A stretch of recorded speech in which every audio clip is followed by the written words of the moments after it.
बंदी छोड़ सतगुरु रामपाल जी महाराज जी की जय हो। सत्साई भगत जी बिल्कुल परमपिता परमेश्वर सतगुरु रामपाल जी महाराज जी ने अपने एक सत्संग में ये कहा था कि यदि आपका किसी कारणवश मर्यादा टूट जाए, नाम खंडित हो जाए, तो आपने घर बैठे नहीं रहना चाहिए।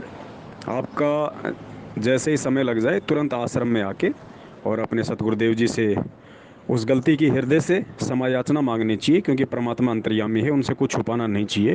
ऊपरी मन से यदि हम क्षमा याचना करेंगे, परमात्मा नाम शुद्ध कर देंगे, तो भी नाम शुद्ध नहीं होता। ये ऑटोमेटिक विधान बताया गुरुदेव ने।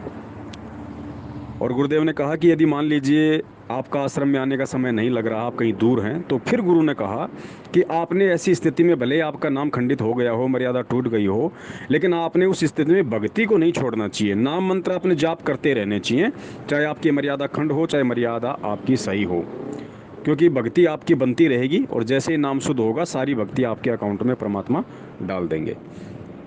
वो समय भगत जी परमात्मा ने उस समय कहा था जब परमात्मा आश्रम में थे।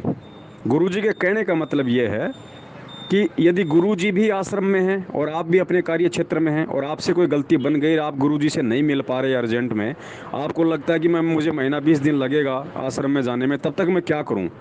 उस स्थिति में गुरु जी ने बताया कि ऐसी स्थिति में आपको भक्ति नहीं छोड़नी चाहिए और आपको ये कोशिश करनी चाहिए कि जल्द से जल्द मैं आश्रम में जाऊं और परमात्मा से क्षमा याचना मैं मांगूं।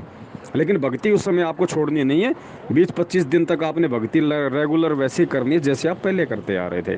और जब भी आपका दाव लगे, तुरंत जाके अपनी गलती की क्षमा याचना आश्रम में गुरुजी से मांग लो, जैसा भी गुरुजी आदेश दें, नाम शुद्ध करवाना है या क्या करना है। लेकिन आज परिस्थितियां भगत जी डिफरेंट हैं। आज गुरुजी आश्रम में नहीं है, आज ऐसी कोई व्यवस्था कहीं नहीं है नाम शुद्धि करने की। ये तो फर्जी नामदान के अंदर हैं, ये तो हमारे किसी मतलब के है ही नहीं। खुद इन पे वो लोग बैठे हैं जो महाखंडित हैं, दूसरों का क्या शुद्ध करवाएंगे।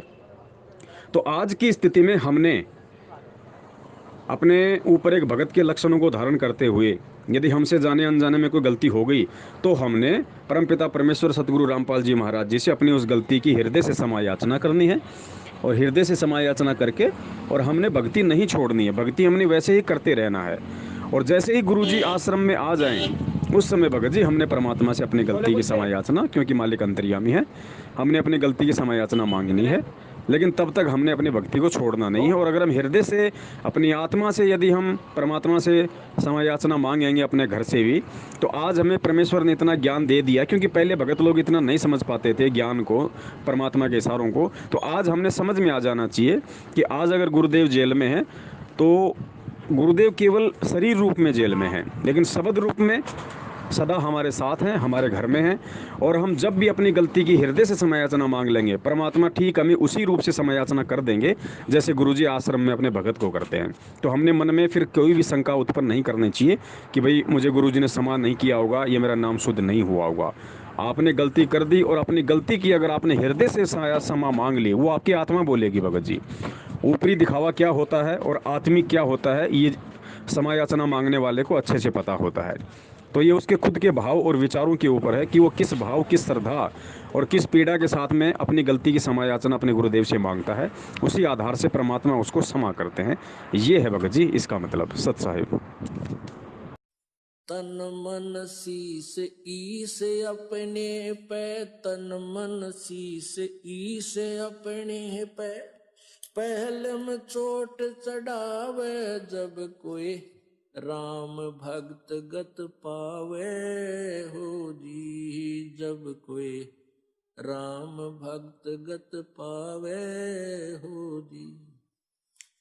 तन मन शीस ईस अपने पे, तन मन शीस ईस अपने पे, पहलम चोट चढ़ावे जब कोई राम भक्त गत पावे हो जी, जब कोई राम भगत गत पावे हो जी। भाई सतगुरु तिलक अजप्पा माला, युक्त जटा रखवावे, सतगुरु तिलक अजप्पा माला, युक्त जटा रखवावे। जत को पीन सत का चोला, भीतर बेख बनावे जब कोई राम भगत गत पावे हो जी, जब कोई राम भगत गत पावे हो जी। भाई लोक लाज मर्याद जगत की, तरण जो तोड़े बगावे।